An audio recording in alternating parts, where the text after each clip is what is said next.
Vryspraak, 'n potsending wat Christelike lewenswaarde koppel aan Afrikaner vryheid. In vennootskap met die Vryheidsstigting en die Begrond Instituut ondersoek ons hoe ware vryheid in ons persoonlike lewens en gemeenskappe gerealiseer kan word. Vryspraak, dis die klank van vryheid.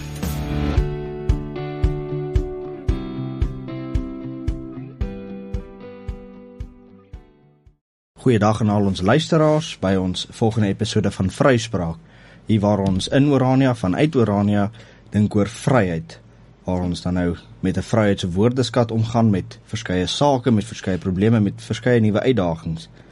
Maar ons het nou vandag die geleentheid om dan 'n bietjie terug te kyk en terug te gaan in die geskiedenis waar ons mag dink oor vryheid. Daar waar ons sien waar die vryheidsstryd, die vryheid begin het, waar ons vandag mag praat met Tannie Lida Strydom, burgemeester van Orania, en na die 34 jaar wat Orania beweging nou bestaan. Tannie Lida, baie welkom. Baie dankie, Alistair, is lekker om bietjie saam te gesels. Nou, Orania beweging is nou 34 jaar oud, en dit is nou lede-naweek gewees, en dit is nou in hierdie tyd, lede-naweek tyd, waar 'n klomp ondersteuners bymekaar kom en dan nou oor verskeie sake besin. Kan Tannie meer vertel van Orania se ontstaansgeskiedenis, nou dat ons in die 34ste jaar staan? Ek wil net 'n klein regstelling doen. Dis Orania wat nou eintlik 34 jaar oud is. Die Orania beweging is ouer. Afstig, die Afrikaner Vryheidsstigting, is reeds in 1988 gestig. So, dit is baie interessant dat daar 'n idee, 'n voorloper was vir 'n fisieke gemeenskap. So die ontstaan van die idee kom van die Suid-Afrikaanse Bureau vir Rasseaangeleenthede. Dis 'n instelling wat in 1948 tot stand gekom het, en hulle was eintlik 'n dinkskram van baie akademiese raadgewers aan die regering rakende rasseaangeleenthede. Aanvanklik nader aan die regering, later verder van die regering af.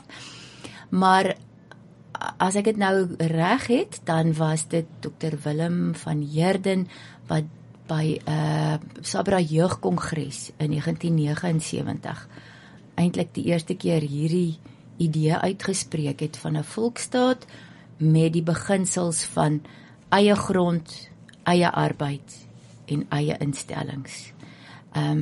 En ja, van daar af loop die geskiedenis nou maar, die idee wat glad nie ontvanklik was vir die hoofstroom Afrikaner nie. Die media wat werklik gedraai het teen die idee, pragtige spotprente wat uit daai tyd verskyn het om die idee eintlik lagwekkend te maak. En dan later toe die Afrikaner Vryheidsstigting tot stand kom. Goed, ek moet ook sê, voor dit was daar nog verskeie ander inisiatiewe van die Oranje werkers, wat groeipunte vir die volksstaat bepleit het.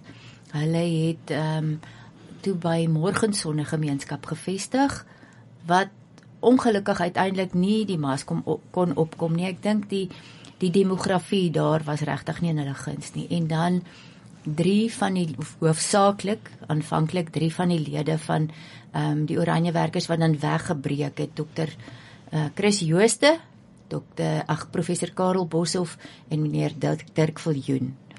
Hy was 'n stads- en streeksbeplanner. Hulle 3 het toe gesê, maar ons moet kyk na 'n gebied waar ons nie ander mense gaan kwaad maak of uitstoot nie. So hulle het gekyk na die laagbevolkste gebied in Suid-Afrika, en dit was dan hier in die Noord-Kaap. Mense hoor baie keer dat mense sê, julle is so dom, hoekom het julle daar in die woestyn gaan vestig, daar's geen infrastruktuur nie. Dis presies die rede. Ons het verstaan, of ek dink die leiers van daai tyd het verstaan, dat as ons wou oorleef in hierdie land, sou ons van die begin af alles van niets af moes oprig. En nie op 'n plek kom waar ons sê, ander mense mag nie hier bly, ons wil hierdie plek vat. Ja, so 'n strategiese plek. Ja, dit is goed gekies, en natuurlik die ander idee was dan dat hier water was. Die water is baie belangrik. As jy nie 'n rivier is in hierdie droë wêreld nie, dan sou ons nie landbouontwikkeling kon hê nie, en dit is tog natuurlik noodsaaklik. Ja, nou is dit die gedagte van wat die mense nou eintlik verskeie plekke hoor van hierdie demografiese meerderheid, dat jy strategiese plek moet kies, 'n strategiese area moet kies, om dan nou om as Afrikaners die meerderheid te vorm. Wat is dan nou met hierdie gedagte van demografiese meerderheid die doel van eie regering? Hoekom is dit belangrik dan nou dat 'n mens in hierdie gebied die meerderheid moet wees vir 'n eie regering? Hoekom is dit belangrik vir Afrikaners? En dan as mens dalk net ook kan uitbrei oor hoe word daar verskeie Afrikaner regte geskend in Suid-Afrika, daar waar ons nou nie 'n meerderheid is nie. Alistair, ek dink, of soos ek dit sien en verstaan uit die Bybel, is die opdrag van God dat elke volk moet vry wees om hom te aanbid en te dien. Ja. En as volk wat ons wortels het in ons geloof, is dit vir ons baie belangrik dat ons tog volgens ons eie waardes oor onsself moet kan regeer. Daar is sulke groot kopstampe in Suid-Afrika. Ja. Omdat die kulture so absoluut verskillend is. Korrupsie is byvoorbeeld vir ons iets wat onaanvaarbaar is, totaal onaanvaarbaar. En dan hoor mens 'n vorige president, president Jacob Zuma daardie tyd, wat sê dat hulle het nie 'n woord vir korrupsie nie. Dis nie iets wat in hulle kultuur bestaan nie, want die leiers moet eet, en as hulle honger is, dan moet hulle meer eet. Ja. Jy weet, so hulle het reg tot bronne. En vir ons is dit vreemd. So, om onder so 'n vreemde regering te staan, maak mens altyd ongelukkig. En uiteindelik word jou waardes totaal geïgnoreer en uit die samelewing uitgedryf. Mens sien dit in die hele, miskien die COVID-bestuur waar kerke nie kon funksioneer nie. Jy sien dit in skole waar die kurrikulums absoluut teen ons is. Ja. En ek sê nie daarmee, daar mag nie gesê word as ons foute in die verlede gemaak het nie. Dit mag natuurlik gesê word. Maar dit is nie al waarop mens kan fokus nie. Ons het tog ook 'n bydrae gelewer. Ja. En ja, dan spreek dit eintlik van self dat ons moet konsentreer sodat ons 'n meerderheid in eie gebied is en sodat ons dan oor onsself kan regeer. Is eintlik die enigste manier. Ek weet nie van 'n ander manier nie.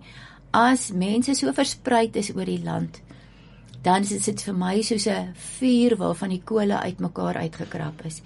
En daai koeltjies gaan dood. Ja. Hulle hou nie aan brand nie. Maar hier by die kleine Orania, waar mens al die kole bymekaar het, hier bly die vuurtjie lekker warm. Ja. En dis ons energie. Dit is maar wat ons moet doen. Ja.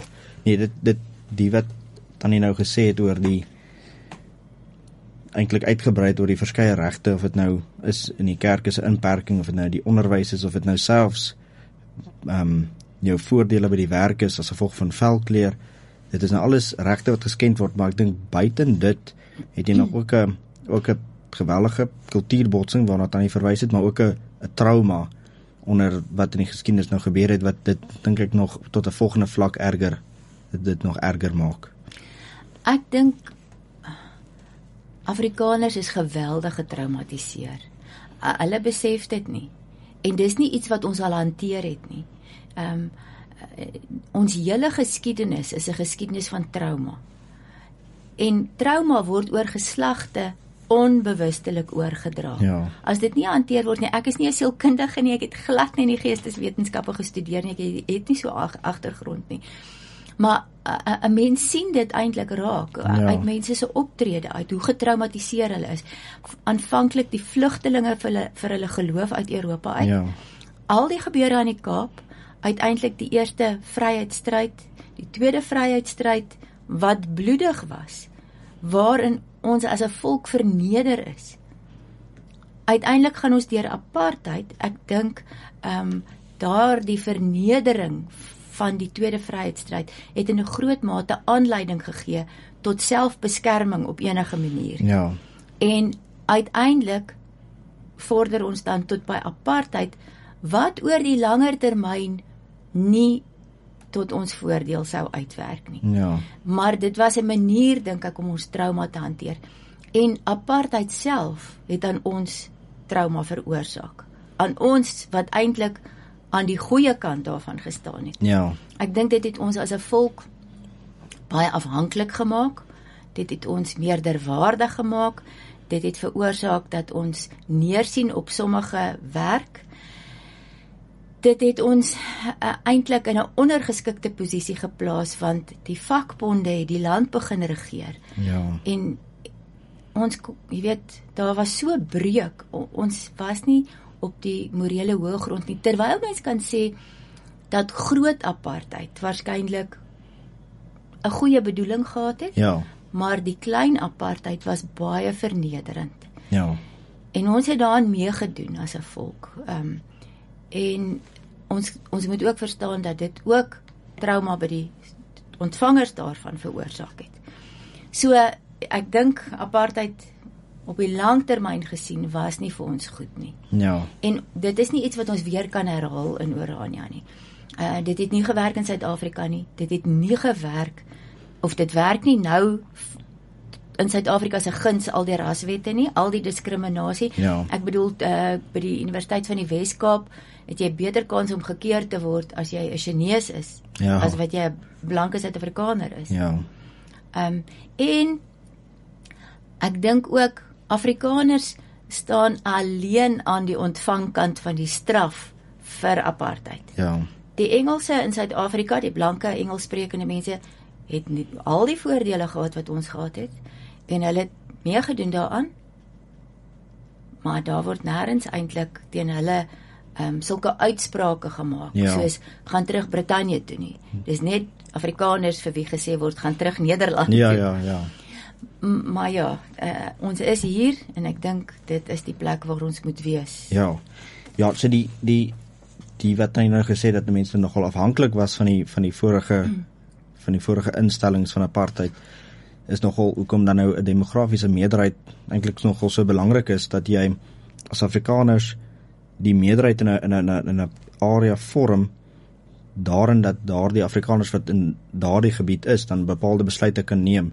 Dat jy, as jy nou byvoorbeeld dink in die Afrikaners in Pretoria, daar is dalk 1 miljoen in die ganse Pretoria, waar jy in daai Pretoria oor die 10-12 miljoen mense kry. So jy het eintlik baie min om op te staan as jy vir die staat sê, maar jy soek Afrikaanse skole, of jy soek ordentlike hospitaaldienste, of jy soek wat ook al. En 'n demografiese meerderheid sê dan nou maar, goed, ons is hier die meerderheid, en in Oranje is dit net Afrikaners, so ons kan nou nogal sê, ons soek nie Engelse skole nie, maar Afrikaanse skole, gehalte mediese dienste, gehalte owerheidsdienste. Dit is wat die demografiese meerderheid so belangrik maak, dat jy jou eie beginsels en waardes en oortuigings kan voortsit. En dit dink ek is nogal 'n probleem, soos dan ook uitgewys het, die verskeie koeltjies wat versprei is, die eilverspreidheid van die Afrikaner, van Bo in Messina tot in Kaapland, is daar soos enkelinge wat oral versprei is. En mens verstaan dit, mense het oor geslagte daar gewoon. Dit is sleg om jou plek agter te laat. Ja. En te verhuis na 'n plek met 'n vreemde, harde, ekstreme klimaat, waar daar nog nie baie ekonomiese ontwikkeling is nie, waar jy eintlik baie dinge moet prys gee om iets te kry. Ja, ons dink nou nogal, ons besef nou nogal, ouens van my geslag, dit ons het nou nogal tot die besef gekom, dit is dink ek vir die ouer geslag baie moeiliker om te trek, omdat hulle in hulle jong dae liefgemaak is, hulle het lief geword vir Suid-Afrika as land. Maar ons het in 'n tyd groot geword dat daar nie eintlik 'n rede is vir hoekom ons vir die land moet lief wees nie. So dis vir die jonger geslag dalk makliker om te trek, makliker om te skuif. Ja, makliker om te skuif as wat dit vir 'n ouer geslag is, en dit moet mense ook dink ek ook in ag neem. Alistair, net om daarby jou aan te sluit. Mense is baie erg oor Suid-Afrika en die ou Suid-Afrikaanse vlag en so. Maar as mens mooi daaroor dink, dan moes dit eintlik nooit gewees het nie. Ja. Suid-Afrika is 'n konstrukt van die Britte. Ja. Jy weet, hulle die Unie van Suid-Afrika tot stand gebring. As 'n mens kyk hoe dit gelyk het voor die Unie van Suid-Afrika, was dit enkele Britse gebiede. Dit was boererepublieke. Ja. En dit was inheemse bevolkings met konings. Ja. En dis hoe dit eintlik behoort te wees. Dit is vir ons amper ondenkbaar om te dink, ons moet nou alles opbreek en terug gaan soontoe, maar dis, as 'n mens net dink dat daar 11 verskillende tale in Suid-Afrika is. Ja, erkende tale. Ja, erkende tale.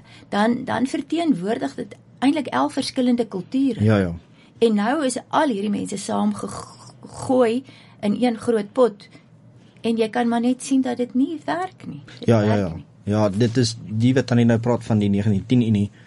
Dit kry mense nogal vandag dat niemand bevraagteken die grense nie, terwyl mense eintlik moet. Die grense is nie 'n absolute instelling nie. Dit is deur die Engelse getrek en mense moet tog bevraagteken. Hoekom is dit nie volgens volksgroep getrek nie?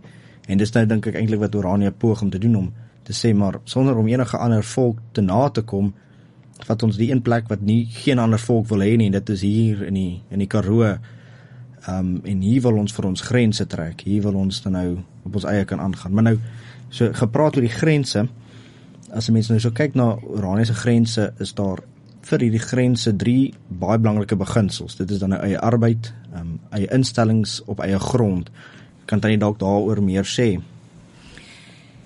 Ja, dit is interessant dat die Orania idee vooraf gegaan is deur navorsing. Daar in die 70er, 80er jare was daar baie idees. Niks daarvan het oorgebly nie. Dis Orania wat staan. Ja. Ons moet besef, Orania is in werklikheid Afrikaners se laaste kans. En hierdie beginsels het ten doel om te help dat ons die meerderheid in 'n gebied is. Ja. En dat ons eintlik oor onsself kan regeer. Ek dink hulle is al 3 baie belangrike beginsels, maar die beginsel van eie arbeid is vir ons eintlik nog vreemd. Afrikaners verstaan dit nie altyd, dat dit eintlik 'n politieke idee is nie. Dis nie omdat ons so slim is of omdat ons so fliks is of nie. Dit is regtig om dit het ten doel dat ons die meerderheid in ons eie gebied sal wees. Want dit is slegs as Afrikaners self die werk doen wat ons die meerderheid sal wees. Ja. As 'n mens van ander volke gebruik maak vir werk, kan jy hulle nie regte weier nie. Jy kan hulle ook nie toegang weier nie. Dit is nie eties om dit te doen nie. En dit is die goeie van Orania, dat ons regtig ons idees op die morele hoë grond bou. Ja. Hierdie idee hoef ons nie weg te steek onder die tafel nie. Ons hoef nie geheime vergaderings daaroor te hou nie. Ons kan dit vir die wêreld met trots sê. Ons doen ons eie werk self, daarom misbruik ons geen ander volke nie. Ons misbruik hulle nie om die goed te doen waarvoor ons nie kans sien nie. Ons doen dit alles self as 'n volk. Ja. Neem ons in totaliteit vir onsself verantwoordelikheid. Ja. Ek dink eie arbeid is baie belangrik omdat dit veroorsaak dat daar vir almal in 'n volk werk is. En ek weet dit is nog moeilik in Orania, die salarisse is nog nie hoog nie en dit gaan nog moeilik. Maar baie van hierdie mense sou glad nie werk gehad het as dit nie vir Orania was nie. So ons moet verstaan dat ons onder begin en bou boontoe. Ja. Eie arbeid is ook volgens 'n mens geloof die regte ding om te doen. Dominee Ronald Payne verduidelik dit altyd baie mooi oor uiteindelik die skatte wat die konings voor God moet bring. Ja. Kan nie met ander volke se hande voorberei word nie. Ons moet hierdie dankoffer self bring. Ja. Nee, so die belangrike ding ek dink net verder oor eie arbeid is dat Afrikaners kom eintlik baie laat tot die toneel as 'n mens nou in die wêreld, kyk. As 'n mens nou dink Nederlanders doen Nederlanderse werk en het dit altyd gedoen. Ja, Duitsers het hulle werk gedoen, die Engelse hulle werk, Skotte hulle werk. So En hulle was homogene nasies vir baie dekades. Ja, so jy het nou nogal Afrikaners wat uniek is in daardie sin dat dat hy nogal saam met sy volkswees nog altyd 'n ander arbeid gehad het, of vreemde arbeid gehad het, waarvan hy afhanklik was. Ja, baie interessant. Daar was nou die afgelope week of so 'n kort video van J.D. Vance, die visie-president van Amerika, wat verklaar het dat vreemde arbeid oor die afgelope 30 jaar baie skade aan Amerika gedoen het. So selfs hulle kom tot die besef, as mens vreemde arbeid gebruik, dan kom woon hulle daar. Ja. En dan begin hulle kultuurgroepe vorm, en dit bots uiteindelik bots dit net. Mens moet dit mooi verstaan. En mens sien dit nou nogal in die kwessie wat die Kaapland het met die hoeveelheid Afrikaners wat aftrek en die hoeveelheid vreemde arbeid wat saamtrek, dat dit ook 'n invloed het op die politiek, op die ekonomie, want dit is daardie werknemers, daardie vreemde arbeid wat die meerderheid vorm, en uiteindelik daardie meerderheid wat hulle gevorm het, dit is hulle stemme wat dan eintlik ook die meerderheid dan is. So al wil jy dan Afrikaanse skole hê en 'n Christelike ethos of wat ook al hê, gaan dit uitgedoof word deur jou werknemers wat die meerderheid is. Jy gaan eintlik dan nou nie wen in daardie opsig nie. Om eie arbeid te verstaan, moet jy eenvoudig kan tel. As jy kan tel, sal jy dit verstaan. Ja. As jy 10 arbeiders het in jou besigheid of op jou plaas, en hulle stem vir 'n ander politieke party as jy, gaan jy nooit vry wees. Ja. Dis maar die kort en die lank van eie arbeid. Eie instellings dan, eie instellings is organisasies wat volgens die openbare gesag daar gestel word, met die doel om die gemeenskap te dien. Ja. En dit sien ons in Orania. Ons het hierdie instellings wat ons dien. As jy in so 'n instelling instap, dan weerspieël dit jou waardes. Jy word in Afrikaans ontvang en gegroet, en mense sien by al die instellings en oral in Orania, by geleenthede word daar met skriflesing en gebed geopen. Dis wie ons is, dis wat ons vir die wêreld sê, ons is 'n Christelike Afrikaner kultuurgemeenskap. Maar daardie instellings werk tot voordeel van die gemeenskap. En dit is so wonderlik, as mens byvoorbeeld OSK vat, ons plaaslike bank hier, as jy 'n rekening oopmaak, dan kry jy aandele in OSK, en jy het te sê, op 'n jaarvergadering kan jy sê, OSK maak so of maak so, en dit is om aan ons 'n stem te gee, om ons instellings eintlik ook te bestuur. Ja. En dan die laaste een, eie grond spreek eintlik van self. So as nie 'n eie grondgebied het nie, het ons nêrens 'n plek om die meerderheid te wees. Ja. Nee, so die 3 beginsels wat nou nogal nogal belangrik is van hierdie 3 beginsels, as ons praat ten opsigte van Afrikaner vryheid, is Orania in lig van die wêreld dan nou eintlik vreemd, want die klomp mengelmoes van volke in 'n reënboognasie, wat mense in Suid-Afrika kry, word eintlik voorgehou eintlik as die norm, as die maatstaf. So ek weet nie of Tannie dalk daaroor iets wil sê, die kontras tussen wat jy kry in Suid-Afrika en dit wat jy nou kry hier in Orania, net ten opsigte van hierdie 3 beginsels wat toegepas word en die strewe na Afrikaner vryheid nie. Alles die afgelope week het ek nogal daaroor gedink, en ek het eintlik tot die indruk gekom dat multikulturalisme is dieselfde as die toring van Babel. Ja. Dit is om alles bymekaar te gooi en Engels kom uit. Ja. Daar is geen, daar is die heersende kultuur van die grootste groep. Die kleiner groepe verloor wie hulle is. Ja. Hulle verdwyn eintlik. En die Bybel leer tog vir ons dat God ook die tye en grense van volke bepaal. Ja.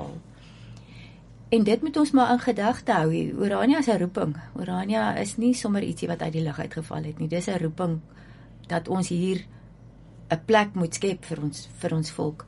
Maar kleiner kulture oorleef eenvoudig nie in multikulturele gebiede nie.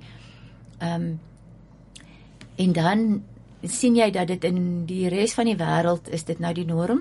Dit is nou vir 'n lang tyd was dit geag as die hoogste waarde wat jy kan nastreef, is die multikultuur, dat jy almal moet innooi. En die meeste lande begin nou die vrugte pluk. Van die lande wat die veiligste was in die wêreld, het baie onveilig geraak. Ja. Mense lees op sosiale media baie dinge wat ek dink niemand eintlik graag wil hoor nie, maar dit bestaan nou, omdat daar verskillende waardestelsels is. Daar gaan baie verlore, as 'n mens kulture vermeng. Ja. Ek was nou die dag ook in 'n gesprek met iemand wat sê, hoekom kan Suid-Afrikaners nie maar in Suid-Afrika bly nie, jy kan mos jou kultuur daar uitleef. Ja. Maar jy kan eintlik nie. Jy het sulke bo-langse regte, maar waar is ons Vryheidsdag? Ja. Daar is 'n Vryheidsdag vir die ander volke, maar waar is ons Vryheidsdag? Want ons is in Suid-Afrika nie op die oomblik vry nie. Ja, en 'n kultuur is baie arm, is hy beperk is die 4 mure van jou huis. Ja. Of En as jou kinders in die skool geleer word om skaam te wees oor jou kultuur. Ja, en ook as jou kultuur nie uiteindelik tot in die owerheid strek waar jou kultuur verteenwoordig word in sy beginsels, in sy waardes, in sy toekomsbeskouings nie. Dit is dan baie arm en eintlik ook dan nie regtig vry. Daar's nie vryheid nie. Ja, mens moet nie so hoflik wees dat jy jouself op die ou en totaal in al prys gee. Ja. Dit werk maar nie. Ja. Ons het dit op Potchefstroom beleef, waar baie persone dit nog beskou as 'n Afrikaanse universiteit, omdat daar nog in die gewone omgang word daar nog Afrikaans gepraat, en hulle enkele klasse wat daar nog Afrikaans aangebied word met tolkdienste. Maar wat die mens net nie besef nie, is dat daar al hele vakgebiede al heeltemal in Engels oorgegaan het. En dit raak net al hoe meer, en die Afrikaans faseer net al hoe meer uit. En ons woordeskat daaroor raak kleiner, in plaas daarvan dat dit uitgebrei word. Presies, ja. Ja, so jy het nogal, dink ek, jy het nogal, kom ek sê, in Oranje verskeie probleme, en jy het in Suid-Afrika verskeie probleme. Ek dink, wat meeste mense nou net moet besluit is, gaan hulle met die probleme sit, wat in Suid-Afrika eintlik net in die land, gaan hulle hierdie probleme in Suid-Afrika aanspreek, wat vir ons wys dat hierdie land gaan eintlik net agteruit. Daar's eintlik nie eintlik 'n vooruitskouing van iets wat positief gaan raak, of iets wat gaan verbeter, of wat gaan groei bring nie. Of gaan 'n mens in Oranje sit met sy probleme, en daar's 'n vooruitskouing, daar's 'n vooruitgang, daar's 'n opbouing, so mense moet nogal vra, gaan ek by die probleem sit wat my net agteruit laat gaan, of gaan ek by die probleem sit wat my vooruit laat gaan? Dit dink ek is nogal 'n besluit waarmee 'n mens sit, as jy nou wik en weeg tussen of dit nou Suid-Afrika is, waar jy in hierdie, kom ons sê, reënboogpot is, of is jy in Oranje waar jy saam met 'n klomp ander Afrikaners werk tot Afrikaner vryheid. Ja, dis vir elke ou om te besluit wat hy wil, en dit is maar interessant om te sien hoe verskillend dit is, nie? Selfs Afrikaners wat geweldig neersien op die Oranje idee, en ek dink hulle verstaan dit bloot nie. Ek dink hulle stel dit gelyk aan apartheid. Daarom verstaan hulle dit nie. Maar professor Karel Boshoff het destyds altyd gesê, daar's een van 3 dinge wat gaan gebeur met Afrikaners. Hulle gaan in Suid-Afrika bly, hulle gaan assimileer, en ons sal as volk verdwyn. Hulle gaan emigreer, hulle sal uiteindelik assimileer, en ons gaan as volk verdwyn. Ja. Die derde ding is, mens kan na 'n plek soos Oranje toe trek, en hier sal ons oorleef. En dit is 'n bietjie skrikwekkend om te dink, ons is so min, ons is 3000 mense, en die las van die oorlewing rus op ons skouers. Is moeilik om te dink, ons moet vir die hele volk 'n oplossing bied. As die volk nie raak sien wat die oplossing is nie, gaan ons uiteindelik nie almal kan red nie. Ja. Ons kan die red wat tot die besef kom dat Oranje die oplossing is. En met dit gesê, moet mens verstaan dat Oranje nie vir jou die hemel beloof nie. Ja, glad nie. Ek sê altyd, as mense in Oranje kom woon, dan meld jy aan om te kom bou aan vryheid. Ja. En as mens hier 'n werk kry, en jy is veilig, dan is jy baie bly vir daai voordele. Maar dis nie Orania se bestaansdoel nie. Ja. Orania se bestaansdoel is vryheid vir Afrikaners. En vryheid kom nie maklik nie. Die oomblik as mens ophou werk aan vryheid, verloor jy dit. Ja. Die Europese lande was vir baie jare vry. Hulle het opgehou werk daaraan en hulle is besig om dit nou te verloor. Ja. Nee, daai wat Tannie nou gesê het, as mense nou kyk na die wat in Orania is, die wat in Suid-Afrika is, hulle wat selfs neerkyk dan nou op Orania vanuit Suid-Afrika, kry nogal die vraag, wanneer 'n mens na Orania kyk, dat mense dit baie keer bestempel as 'n wit dorp. Nou, ek dink ons leer baie mooi by Orania, ons wil nie wit wees nie, want die Engelse is wit, die Amerikaners is wit, en ons wil nie wees soos hulle nie. Ons is nie wit nie, en ons praat nie wit nie, ons is Afrikaners, en ons praat Afrikaans, en ons het vir onsself vryheid. Nou, hoekom is die laaste 34 jaar van Orania se werk nie net die oprigting van 'n parallelle of 'n nabotsing of 'n, hoe moet ek sê, 'n namaak van apartheid nie? Hoekom is dit iets totaal anders? Oor die beginsels. Ons moet kyk wat was apartheid. Apartheid was 'n stelsel waar swart mense eintlik nie regte gehad het. Ja. Daar was baie sekere werk wat hulle nie kon doen nie. Hulle moes op sekere plekke bly. Hulle moes in die aande 9 uur uit die dorp uit wees, jy weet, na hulle blyplekke toe gaan. En ons het hulle gebruik vir goedkoop swart arbeid. Ja. Dit is nie 'n beginsel wat ons kan verdedig nie. En Orania doen juis nie dit nie. Orania sê, ons moet 'n gebied hê vir Afrikaners, waar ons self die werk doen, waar ons self die harde werk doen. Ons sê vir niemand hulle moet oor kan die rivier wees 9 uur vanaand nie. Ja. Ons diskrimineer nie op so 'n manier nie.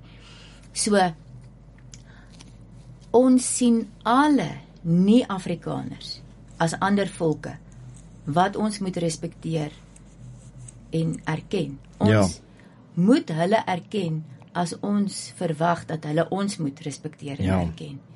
En hierdie manier van doen en dink ek, het by ons al genesing gebring, en ek dink dit het ook al by swart mense genesing gebring, as hulle werklik verstaan, dat ons nie hulle wil misbruik nie, dat ons nooit weer oor hulle wil regeer nie. Hulle sê baie keer, julle wil nou net weer 'n wit plek hê waar julle ons weer kan onderdruk. Ons wil nie weer oor hulle regeer. Ja. Ons kan dit ruiterlik sê, maar ons wil ook nie hê dat hulle oor ons moet regeer nie. Ons kan nie teruggaan Nederland toe, ons is nie Nederlanders nie. Ja, glad nie. Ons is nie meer Franse nie, ons is nie meer Duitsers nie, ons is Afrikaners uit Afrika uit. Ons is hier vir baie geslagte. En daai navorsing wat gedoen is baie belangrik, want dis nie 'n idee wat net uit die lug uitgepluk is nie, dis nie 'n populistiese idee wat nou die geur van die maand is nie. Ja. Dit gaan gepaard met opoffering en harde werk en self doen en van vooraf begin. Ons moet besef dat ons goed moet prys gee. Ja. Ons moet, baie mense verstaan dat nie dat ek dit sê nie, maar in my hart het ek die Voortrekker Monument prys gegee. Dit is seker een van ons mooiste voorbeelde van kulturele argitektuur. Maar daardie demografie is nie meer ons nie. Ja. En ons hou dingetjie daar aan die brand, of ons probeer om heeltyd aan die brand hou, en uiteindelik gaan daai vlammetjie geblus raak. Ja. In my hart het ek afskeid geneem daarvan. In my hart is ons hierso, ons moet hier bou, ons toekoms lê hier. Ja. Ja, die dat dan nou gesê dat daar eintlik onder die Afrikaners hier en onder die ander volke 'n tipe genesing kom, dink ek saam met dit, soos wat 'n mens hier in Orania 'n begeerte sien onder die Afrikaners vir vryheid, om dan nou eintlik, kom ek sê, onafhanklik te wees, waar jy oor jouself regeer. Wat belangrik is om te sê is dat daardie begeerte vir ons vryheid, die begeerte is net so sterk dat ander volke daardie selfde vryheid moet handhaaf, dat hulle ook hulle eie gebied het, hulle eie arbeid verrig, hulle eie instellings bou, hulle eie grond het, waar hulle oor hulle self regeer. So dit is 'n vryheid, dit is 'n begeerte wat ons vir hulle ook het, dat hulle dit ook sal ontvang. En dit bring ons nou nogal terug na die wat Tannie vroeër gesê het van die groot apartheid en die klein apartheid. As mense nou verstaan, klein apartheid was hierdie fyn reëls, hierdie onnodige vernederende reëls van 'n pasboek of 9 uit die aand terug tuisland toe of wat ook al die reël mag gewees het, maar jy het nou nogal groot apartheid wat vir meeste mense wat nou nogal sin maak, dat jy sê maar daar moet 'n plek wees vir elke volksgroep. Daar moet grense uiteindelik wees en dan lyk dit nie anders as wat Europa lyk nie, of anders as enige ander land wat grense het, wat volke skei met hulle eie regerings nie. Dit lyk maar dan eintlik presies soos ander dele van die wêreld. So die groot apartheid is dan nou, soos wat Annie gesê het, ook nie noodwendig die verkeerde gewees nie, maar die implementering daarvan uiteindelik onder apartheid, dat jy groot apartheid wou toepas, maar dit was die Afrikaners wat oor almal regeer het, wat die fout was, en Afrikaners wat besluit het namens ander, ons moet julle opdeel in tuislande. Ja. Want hulle het dit nie self besluit. Ja, en dit het nog net al hoe erger geraak soos tyd aangegaan het, tot en met klein apartheid, so dit sien 'n mens nogal. Nou, Orania werk nou al 34 jaar, en nou kan 'n mens nogal, mens kan boekdele skryf vir elke jaar van wat Orania al bereik het. Nie net in die dorp self nie, maar ook reg rondom, en dit wat Orania baie uniek maak in die hele land. Maar nou, as mense nou wel kyk na 34 jaar se werk, is die vraag nou nogal, waarvoor was daar die 34 jaar se werk? Waarna toe werk Orania? Die kort antwoord is, ons werk na vryheid toe. Ja. Dis 'n moeilike ding, en dis 'n ding waarvoor ons waarskynlik nog nie heeltemal die woordeskat het nie. Ek dink ons weet ook nie presies hoe dit gaan lyk nie. Ons kan nie hier staan en sê, goed, op 23 Maart 2027 gaan ons 'n volksstaat hê. Ja. Ons weet dit nie. Ons weet wat die beginsels is, en ons moet daardie beginsels aanhoudend toepas. Ons moet voetjie vir voetjie werk, want ons moet die hele tyd verduidelik wie en wat ons is. Daar's 'n groot regstelling wat in die wêreld moet gebeur, om te sê, 'n volk moet op sy eie wees. Hy moet sy eie werk doen, hy moet sy eie instellings wees, en hy moet eie grondgebied hê. Ja. En hierdie is wat ons deurgaans moet verduidelik. Dan moet ons goeie verhoudinge bou met almal. My man sê altyd, mens praat altyd, of jy voor die oorlog of na die oorlog praat, jy praat altyd. So dis beter om voor die oorlog te praat, en die oorlog te vermy. En dit is Orania se uitgangspunt. Ons praat met vriend en vyand, en ons verduidelik ons saak. Ons het dit nog nooit weggesteek nie. Ons het nog nooit dit onder die tafel ingeskop en gesê, goed, party mense moet nie weet wat ons doen nie. Maar ons werk daaraan dat Afrikaners 'n plek sal hê waar hulle volgens hulle eie oortuiging sal kan leef. Ja. Waar kinders kan groot word en 'n eie identiteit kan ontwikkel. Dat hulle kan weet, ek is 'n Oranier. Ja. Ek sien nie neer op enige iemand anders nie, maar hulle moet ook nie op my neersien. Ja. Ons het 'n plek in die wêreld. Ons is op die oomblik 'n bitter klein stemmetjie. Maar ons stem kan nie in die koor van die wêreld verlore gaan nie. Ons moet saam sing in hierdie koor, en hierdie koor moet uiteindelik God eer. Ja. En of dit 'n republiek gaan wees, of 'n deel gaan wees van 'n federasie, dit weet ons nie. Op die oomblik is ons 3000 mense. Ja. En ons het baie werk voor. Ons moet eie arbeid uitbrei, ons moet kyk hoe dit in die streek kan vorder, hoe ons dalk met die omwoners van Orania al beter kan oor die weg kom, of ons hulle uiteindelik kan oortuig van ons standpunte. Ek dink hulle begin al die voordele te sien, en ons bou. Ja. Ons bou, ons weet wat ons roeping is. Ons roeping is vryheid. Ja. Dit weet ons. Nou, daar is net op die opmerking wat hy gemaak het van die omwoners of die verhoudings wat Orania moet bou. En daar is, hoe sou dit aan die antwoord op die kritiek wat baie mense maar eintlik het van 'n klomp mense hier wat geheimsinnig of kom ek sê maar skelm hier aangaan om nou eintlik hulle hoogmoedigheid uit te leef, en hulle self afsonder van klomp ander volke wat nie verhoudings met enigiemand anders buiten wit mense wil hê nie. Hoe sou dit aan die antwoord op hierdie Wel, dis gewoon nie waar nie. Ja. In die eerste plek is ons baie, baie openlik van die begin af. As mens verstaan wie was die oorspronklike vader van Orania en die argitek van Orania. Dis mense wat hulle van baie vroeg af teen rasisme uitgespreek het. Prof Karel Boshoff het sy lewe eintlik aan swart sending gewy. Ja. En ek weet hy was een keer iemand met wie ek gepraat het, dan kon naam was Martie Meyering, en toe het sy vertel, sy was 'n redelike bekende persoon in Suid-Afrika, toe het sy vertel dat iemand gesê het, Orania is hierdie rassistiese plek, en toe die Martie Meyering self geantwoord en gesê, as Karel en Anna Boshoff betrokke is by 'n plek, sal dit nooit rassisties wees nie.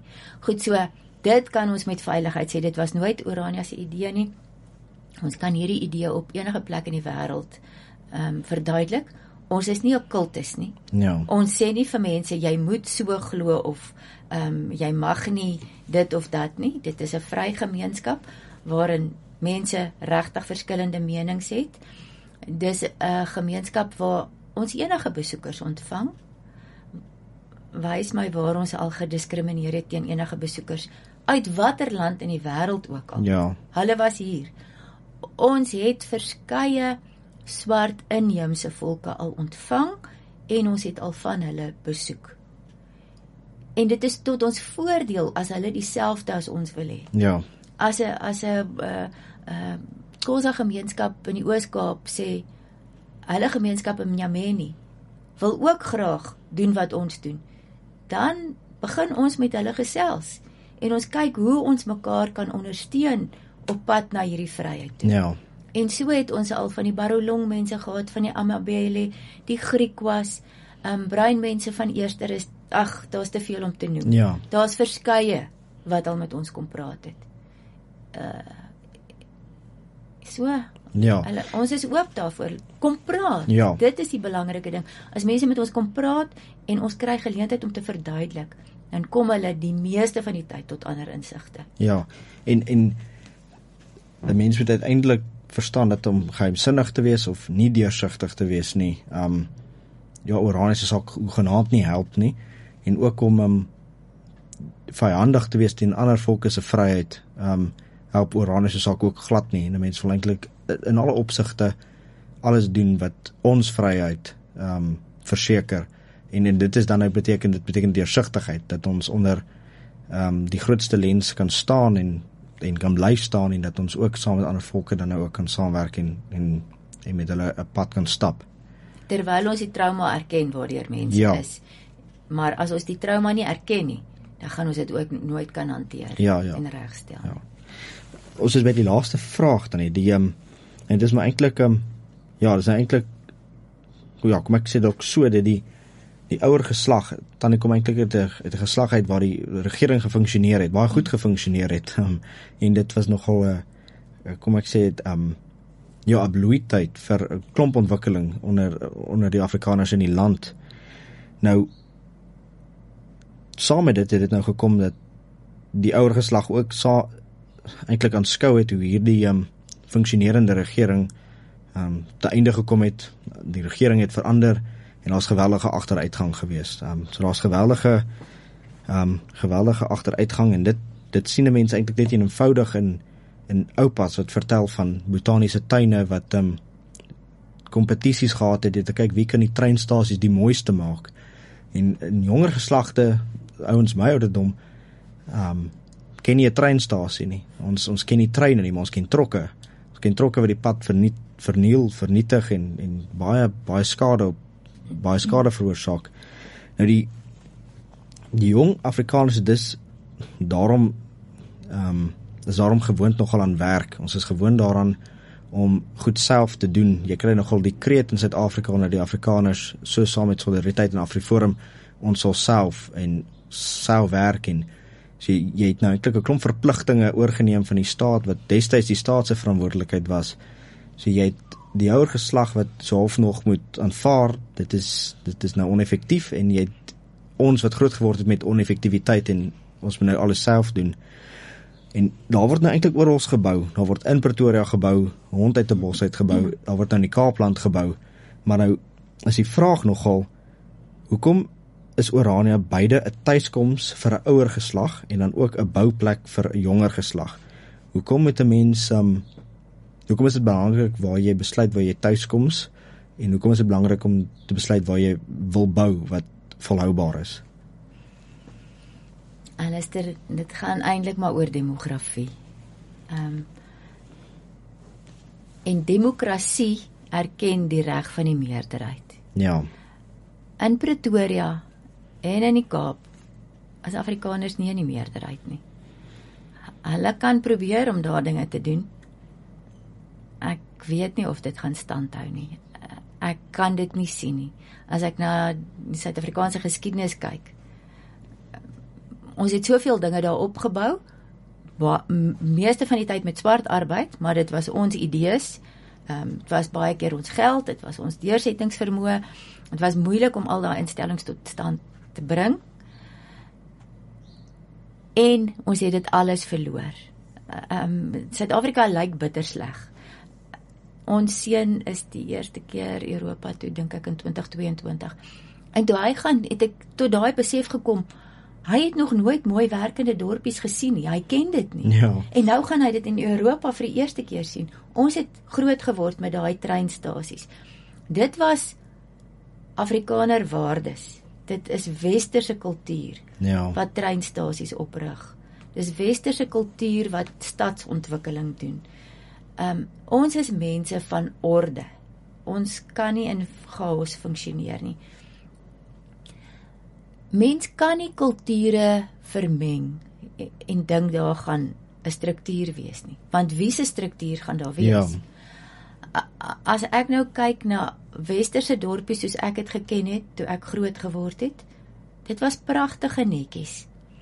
En dan het 'n mens die inheemse bevolkingsgroepe gekry, wat op hulle eie gebly het. Hulle het baie keer in klei hutte gebly en so, maar daai werf was netjies. Ja. Dit is baie keer met 'n tak besempie gevee, maar daar was orde en struktuur. Ja. Daar's 'n hiërargie, daar's 'n sosiale versorgingsstelsel. Al verskil dit van ons in, daar is 'n stelsel. Nou is al hierdie goed deurmekaar gegooi en niemand verstaan eintlik meer hoe dit moet werk nie. Daar word 'n struktuur geskep, maar hy word nooit in stand gehou nie. En dan funksioneer hy uiteindelik nie. Ons het ons eie manier van dinge doen. As ons gaan aanhou om goed te skep daar, en dit word oorgeneem deur die meerderheid, of benut deur die meerderheid, dan verander daar die struktuur. Ja. En ons verloor dit. So al waar dit gaan oorleef, is as die hele gemeenskap dieselfde struktuur verstaan, en dieselfde waarde daaraan heg. Ja. Ons sê altyd hier in Orania, ons moet baie geld bestee aan infrastruktuur bou. Dit maak niemand opgewonde as die pype onder die grond gelê word nie. Ja. Tot daai pype gebars het en nie werk nie, dan besef jy hoe belangrik hulle was. Ja. Maar ons moet dit hê. Ons weet ons moet dit onderhou. En goed, die ouer geslag dink ek het redelik verantwoordelikheid geneem. Hulle het hiernatoe gekom. Maar vir die jonger geslag wil ek regtig sê, hier sin in die lewe in Orania. Wat jy doen jy vir 'n nageslag wat jy dalk nie eens gaan ken nie. Ja. Dalk is dit nie vir jou kinders of jou kleinkinders nie, die geslagte wat daarna kom. Ja. Maar ons moet 'n plek skep waar ons as 'n volk kan bymekaar kom, waar ons kan funksioneer. En wat 'n wonderlike voorreg om daaraan te mag werk. Ja. Is dit NP van Wyk Lou wat gesê het, stryd is lewe? Ja. Stryd is lewe. En dit is wonderlik om hier in Orania aan vryheid te stry. Ja. En ons lewe, ons voel ons lewe. Daar's doel in dit wat ons doen. En dit is baie lekker. Ja, daar is 'n baie mooi verhaal, en ek dink in Europa is dit dalk in elke dorp of in elke van daai stede hierdie verhaal van hierdie ou kathedrale wat byna 5, 6, 700 jaar vat om te bou. Die ouens wat die fondamente gelê het, het nie die toppunt van daai torings gesien nie. Die ouens wat die mure gebou het en nie die toppunte die van daardie argitekte het nie gesien wat hulle resultaat was. Ja, en die Europeërs kan nou daardie kathedrale in sy glorie, kan hulle daardie kathedrale geniet, en dink ek, dit is nogal 'n vraag waar jy mee sit, as jy in Suid-Afrika is, en jy wil nou bou, wat is volhoubaar? Is dit volhoubaar? En gaan dit iets wees wat jy vir jou nageslag kan oorlaat, of gaan dit iets wees wat vervalle staan, wanneer jy weg is? Gaan dit iets wees waar van jou kinders afskeid moet neem, want hulle kan nie dit meer geniet nie. So die vraag is, waar gaan jy jou hande sit verwerk en eintlik jou sweet laat tap? Ja. Ek kan maar net sê, maak erns met jou roeping. Ja. Wees seker dat jy besig is om jou roeping uit te voer, en nie om maar net te werk, Ja. hulle van werk nie. Ja. Tannie Lida, ons is by die einde van ons gesprek. Dit was verskriklik lekker, was verskriklik goed. Ek waardeer Tannie se tyd. Baie dankie, Alistair. Sterkte vir julle. En dan sê ons baie dankie aan elke luisteraar, elkeen wat ingeskakel het en geluister het na ons program waar ons kom kyk na Orania en die laaste 34 jaar, maar waar ons dan ook baie kon gesels en besin oor hoe 'n mens dan nou effektief vorentoe werk, vorentoe bou aan Afrikaner vryheid. Tot volgende keer.